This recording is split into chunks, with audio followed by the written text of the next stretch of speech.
if you are trying to make sense of the political situation going on in the world, where this rogue genocidal state known as Israel is supported by the status quo and the establishment and the kind of apparatus of power to a large degree is supporting this genocidal state. If you find yourself lost amidst this moral confusion, whereby you're told not to believe your eyes, not to believe your ears, not to believe your heart, not to believe your conscience, then rest assured you're not going insane. What we are seeing right now is a fissure, a break within our the way that we view ourselves as humans. We could either follow the trajectory and and support the kind of the establishment and the tribalism of Zionism. And this is all tribalistic ways of looking at the world. Or you can be universalist. The real battle here, and the reason why, let's say, people who support Israel will lie upon lie upon lie upon lie, and create the fabrications of lies and live essentially in a bubble of their lies, is because essentially for them, the defense of their identity, of their tribe. And when I'm talking about tribe, it's not just a particular religion. It's more like, seeing themselves as intrinsically different, and therefore, upon this intrinsic difference, they can apply all kinds of justifications to massacre, to genocide, to ethnic cleanse the so-called other. And in their minds, it's morally sustainable. It's morally good to do what the Third Reich did. It's only that the people who say never again, who are saying never again with regards to the Holocaust, but supporting what is happening Palestinians, what they mean is that it's never again to their own tribe, but never again to any humanitarian for any humanitarian reason. Because if you're truly a humanitarian and you believe that humans are equal at a fundamental level, then you would think twice about supporting the kind of the fabrications, the lies, the justifications, the call for ethnic cleansing at the very least, and genocide, which seems to be the case, more evident. You would question that. You would at least, you wouldn't see it as an intractable situation. You would also see that if we are fundamentally equal, then you wouldn't apply this kind of moral indignation and justify the massacre of civilians simply because they don't share the same ethnicity as you or same religion as you. Because essentially, what religion is just a piece of software that you may acquire to some degree growing up. It's not what you are fundamentally at a fundamental hardware level. We constantly install software, but we also remove software. We sometimes don't use our software, and so it's not fundamental. It's not intrinsic. Religion is not an intrinsic factor, but religion is something that people gravitate towards, especially in periods of great strife, of famine, of great the kind of phenomenon of conservatism, which is what we consider kind of more religious elements of society. The reason why society has become more tribalistic and conservative is because they're trying to protect themselves, or protect the kind of the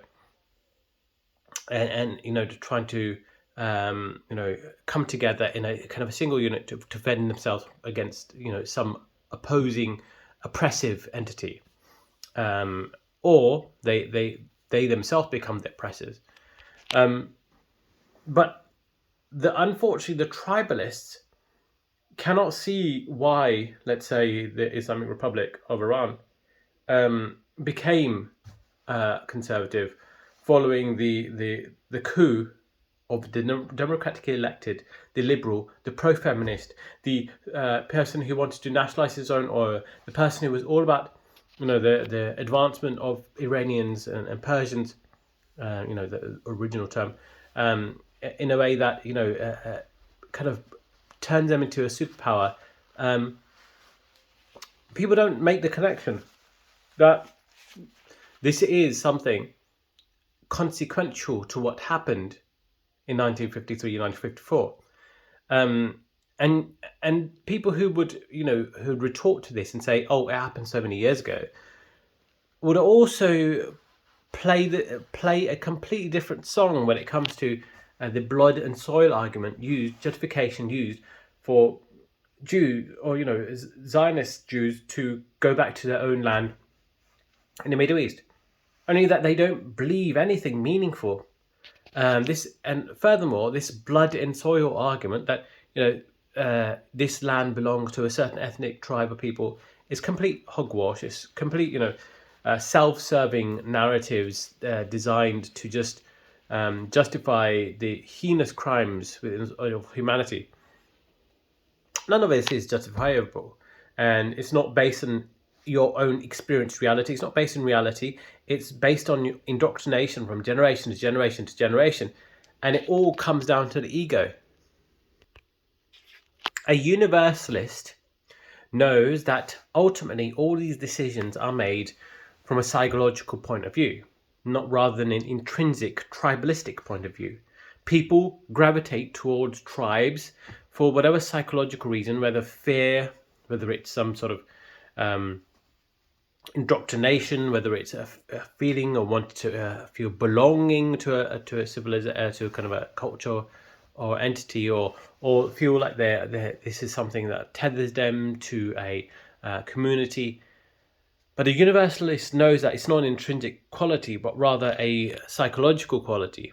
Whereas the tribalist believes that it's an intrinsic quality. This is something you're told to believe in, but ultimately a fiction. It's a fictional form of self-belief in order to make oneself feel superior.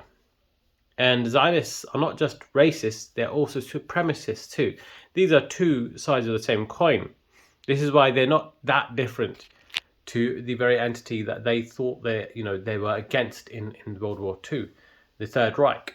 They have taken on the kind of internal logic of us versus them. They've taken on internal logic of blood and soil arguments, and they've taken on the internal logic of there's a supremacist angle of their ideology. We must preserve ourselves,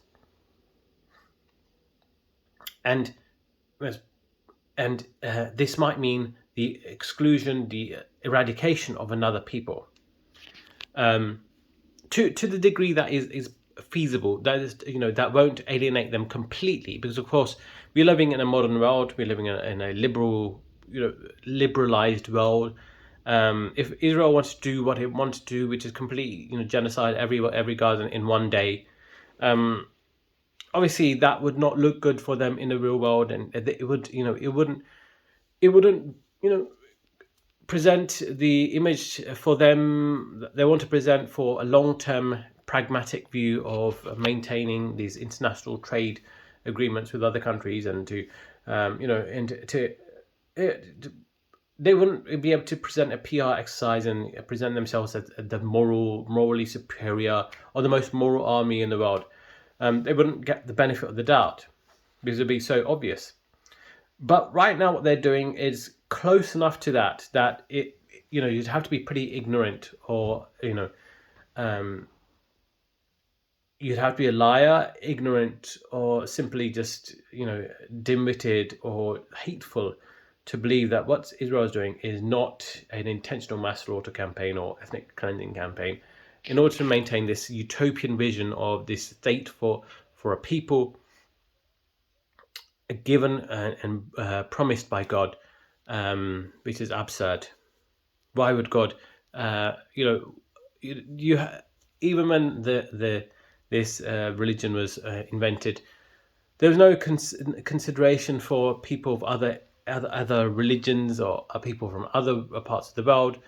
as if this little nation was the center of the universe, but essentially, it's just a place like any other place. It's these kind of religious inventions, these religious arguments are used to make oneself feel good about themselves, and this is what the universalist understands very well. You must understand that everything is a result of psychology. Anyways, I hope you enjoyed this video. Please like, comment, and subscribe. That'd be very much appreciated. Thank you.